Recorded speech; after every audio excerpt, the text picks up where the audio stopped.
going to be an update on the homicide investigation of Rob Reiner and Michele Reiner. You're going to hear from the Chief of Police, Jim McDonald from the Los Angeles Police Department, and the District Attorney Nathan Hochman. Just want to level expectations. We will allow some time for questions, but because of this is a preliminary investigation still, very active, it's being filed as we speak. There's not a lot we're going to be able to say right now. Also, if you would, please quote one question at a time so that we can hear the question and answer it appropriately. So if we could have that decorum in here. DA Nathan Hochman.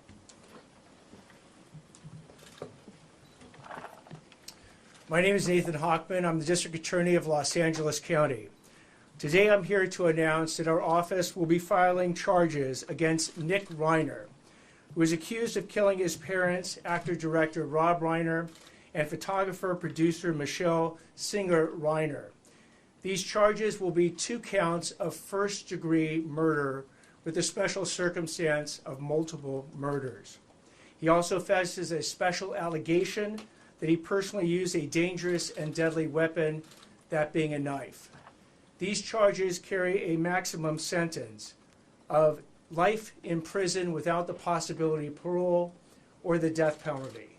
No decision at this point has been made with respect to the death penalty. We have requested, and currently Nick Reiner is being held without bail. Now, before in announcing these charges, I also want to announce that they're just that. They are charges. Charges are not evidence. Evidence is something that we will be presenting in a court of law to meet the standard of proof we meet in every criminal case, which is beyond a reasonable doubt, to 12 jurors who will unanimously have to find that we've met that standard to prove the charges we bring to court. Right now, with respect to the process, once the charges get filed this afternoon, Nick Reiner will be then brought to court. He is going through medical clearance, something that everybody who gets arrested and gets held in a Los Angeles County Sheriff's Department jail goes through. Once he is medically cleared, he will be brought to court to be arraigned on these charges. At that point, he will enter a plea of guilty or not guilty. Now, prosecuting these cases involving family members are some of the most challenging and most heart-wrenching cases that this office faces because of the intimate and often brutal nature of the crimes involved. Rob Reiner was a brilliant actor and director, an iconic force in our entertainment industry for decades. His wife, Michele Reiner, was an equally iconic photographer and producer. Their loss is beyond tragic, and we will commit ourselves to bringing their murderer to justice. I want to thank LAPD Chief McDonald, who is here today, along with Deputy Chief Alan Hamilton from the LAPD, and LAPD Captain Scott Williams, and the entire Robbery Homicide Division, who literally has been working around the clock to gather the evidence that have led to the charges we're going to be filing today. Also from my office, I have Assistant District Attorney Maria Ramirez. I have Director of Specialized Prosecutions, John McKinney. I have our Head Deputy of Major Crimes, Craig Hum. And I have the 2 prosecutors who will be leading the prosecution in this case, Assistant Head Deputy of Major Crimes, Habib Balian, and Deputy District Attorney for Major Crimes, Jonathan Chung. They will bring their decades of experience to holding this murderer accountable for his actions. At this point, again, you will hear in the media rumors, you will hear speculation, you will hear hearsay. What I'm asking everyone to do is to rely on trusted sources. If it doesn't come from the District Attorney's Office, from LAPD, from the coroner's office, or from the courtroom itself, and there's a good chance you are hearing misinformation. Because at the appropriate time, the actual evidence involved in this case will be presented in a court of law. So I ask for your patience until that is done. But again, please do not rely on rank speculation, rumor, or hearsay to believe that you understand anything about what went on in this case. I'd now like to turn it over to Chief McDonald. Well, good afternoon, and thank you all for being here today. And it's with deep sadness that I address the tragic loss of Robert and Michele Reiner. On December 14, 2025, LAPD officers from our West Los Angeles division responded to a death investigation at the 200 block of South Chadbourne Avenue, which is in the Brentwood section of Los Angeles. Upon entering the residence, they discovered the bodies of Mr. and Mrs. Reiner. Detectives from our Robbery Homicide Division Homicide Special Section immediately initiated a comprehensive investigation. The evidence gathered led to the arrest of their son, Nick Reiner, who was taken into custody later that night without incident in the Exposition Park section of our city. Today, the Los Angeles County District Attorney's Office has formally filed charges against Mr. Reiner for the murder of his parents. This case is heartbreaking and deeply personal, not only for the Reiner family and their loved ones, but for our entire city. We extend our deepest condolences to all of those who were affected by this tragedy. I want to take a moment to recognize and thank our criminal justice partners, the District Attorney's Office led by DA Hochman, and everyone who worked tirelessly on this investigation. Their swift action, professionalism, and commitment to justice have been instrumental in bringing clarity and accountability to this case. The LAPD remains steadfast in our mission to protect life and uphold justice. We will continue to support the Reiner family and ensure that every step forward is taken with care, dignity, and resolve. Thank you. We'll now take some questions. Yes, right here in the front. Yeah, District Attorney, could you talk about why you feel this case rises to special circumstances? So special circumstances is a situation where one of the enumerated factors that lead to elevating in some ways a first-degree murder case to a special circumstance first-degree murder case occurs. One of those special circumstances is called multiple murders. Here we have two, and it qualifies under the definition of multiple murders to allege the special circumstance in this particular case. Chief, I saw how over was here. Nick Reiner found, and was there any evidence on him indicating a crime, and did he say anything?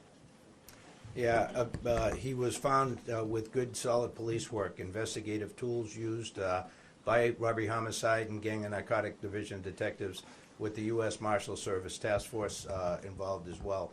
So we're thankful for the work that was done. I won't go into talking about what was found or anything that could potentially taint the investigation. Chief, Yeah. given Nick's history of drug use, was there any indication that he was under the influence at the time of his crime? No, thank you again. That's another question I can't touch. What led you to address the absence of mental illness in his background? I'm sorry, please repeat the question. Is there any evidence of mental illness in his background beyond the addiction? The evidence, any evidence, if there is any, of mental illness for his background will be coming out in the hearings that will occur.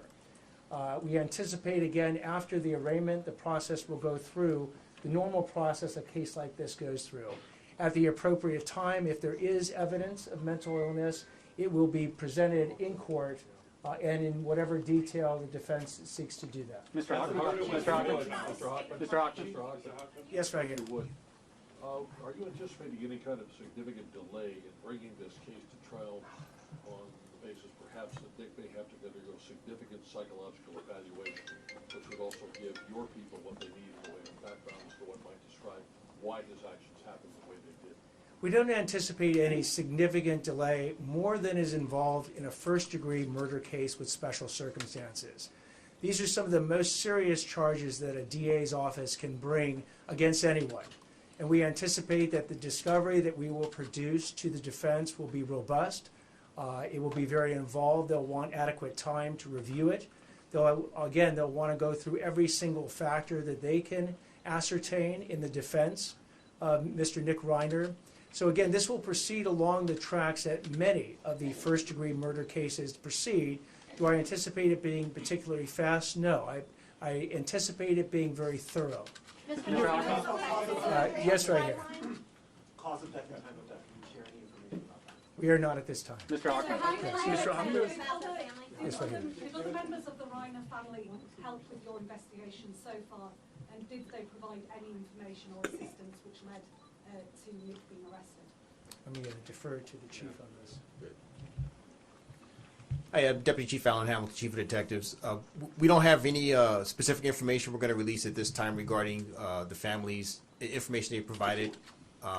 As we move forward, that information will be discussed in the appropriate venue, which will be the court. Can you describe the scene you're Yes, in officers the front found, here. sir? Sorry for the chief. Can you talk anything more about just not the condition that Nick was in when he was arrested? Was he a resident? Was he walking around? Was he observed by people in the neighborhood? Like anything else you can tell us about the nature of it?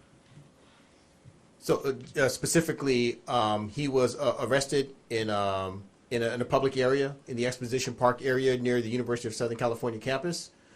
He was approached by the officers and he was arrested without incident. There were no indications that he was going to resist or anything like that. He didn't flee or anything like that. He was taken into custody without issue, and he was transported to our police headquarters facility.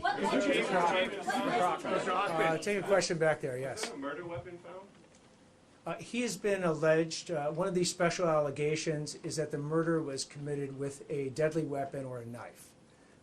As to where and how the weapon was located or will be located, that will actually be evidence we'll present in court. Mr. Hochman, Let me take a question over here. Can you give us a timeline of when you think the murders occurred? Because now we know that there was an altercation on Saturday night at a party. Do we know that this happened Saturday night or maybe Sunday morning? I'll defer to the chief on this one. Yeah, we don't have that kind of specificity yet. We're waiting the coroner to be able to try and determine as best they can at this point, time of death. Chief, who called 911? Chief McDonald. Who called 911? Mr. Hochman, can I? We'll take the question back there.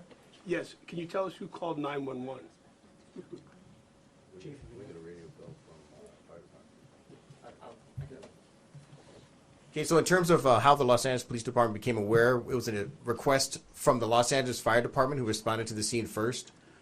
We responded to their request for assistance at the scene of the incident. Our initial West LA officers that responded determined that a crime had occurred, and they immediately notified our robbery homicide division. They've responded, and they have taken over the investigation since that point. Can you describe the scene? Can you say? When do you expect when they're ringing? One more question. I'll take it right here. I know you're hesitant to talk about sensitive evidence, but based on the evidence collected to support these charges, did that include an admission by the defendant to the alleged crime?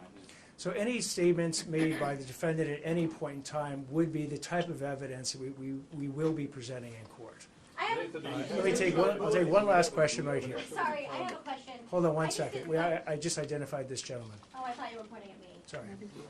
We have an estimated time for completion of the autopsy and the information coming from the medical examiner in your office and to the detectives in the case. We do not have the estimated time that it will take. We know that they're working on it expeditiously, but as to when they deliver it, we do not have that estimated time. I'll take that one last question. Sorry. I was just wondering, I know these types of cases are especially difficult. How much do you take into account what the family wants when it comes to charges when you're dealing with a domestic situation like that? And does that factor into whether you will go after life of parole or possibly the death penalty? In these cases, like any of these cases, we will take the thoughts and desires of the family into consideration in making our decision. Thank you all very much. How is the arraignment? When do you expect there to be an arraignment? Is there an arraignment tomorrow? Hey, Stank? Yeah.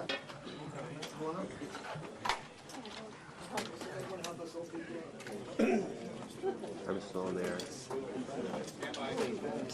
Yep. Spanish? All right, we got to do some track now.